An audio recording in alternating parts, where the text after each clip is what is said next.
तर मंडळी स्वतःसाठी काही करायचं असेल ना, असं काहीतरी बनवून खायचं, एवढं भारी लागते ना. त्यामध्ये भरपूर सारा गावरान लसूण घेतलाय मी, तुम्ही कुठलाही लसूण घ्या. त्यामध्ये 1 चमचा जिरं घालून घ्यायचं, लाल तिखट घालायचं आणि चवीप्रमाणे मीठ घालायचं.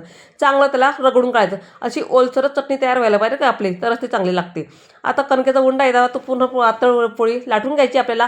आता जाड बारीक पोळी तुम्ही कशी लाटून घ्या, त्यावर आपल्याला हे लसणाची चटणी ना ती पूर्ण पसरून घालायची. पूर्ण दाटसर लावून घ्यायची लसणाची चटणी त्यावर याला, आणि भरपूर सारी कोथिंबीर बारीक चिरून स्वच्छ धुवून घालून घ्यायची. आता व्हिडिओत दाखवते त्याप्रमाणे आलटून पलटून त्याला फोल्ड करून घ्यायचे.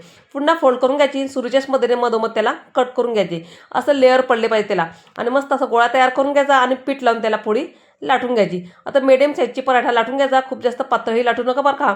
जेव्हा स्वतःसाठी करायचं कंटाळा आला ना, असं बनवून खायचं, एवढं भारी लागते ना, जबरदस्त. तुम्ही करा आणि मला नक्की सांगा कसं झालं. आता तवा गरम केला, त्यावरच आपल्याला आलटून पलटून तेल लावून भाजून घ्यायचं. तुम्ही तूप लावूनही भाजू शकता. पूर्ण पराठा झाल्यानंतर त्यावरतून मस्त तूप लावून घ्यायचं. जबरदस्त पराठा आपल्या इथं तयार होतो. आजचा व्हिडिओ तुम्हाला माझा कसा वाटला मला नक्कीच कमेंट करून सांगा. व्हिडिओ आवडला असेल तर लाईक शेअर सबस्क्राईब नक्की करा. चला तर भेटूया पुढच्या नवीन व्हिडिओमध्ये. Bye bye.